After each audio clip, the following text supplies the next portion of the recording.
Charan! Itutour ko muna kayo sa aking fruit basket. Ito yung aking fruit basket. Mayroon tayong kiwi, lemon. Yung lemon naman ginagamit sa pagluluto.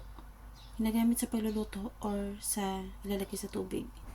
And then may orange din dyan, pagtatago. Of course, hindi pwede walang banana.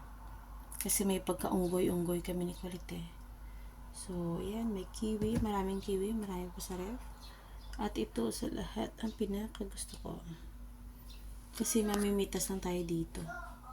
Diba? Super ganda. Talagang wala ka na.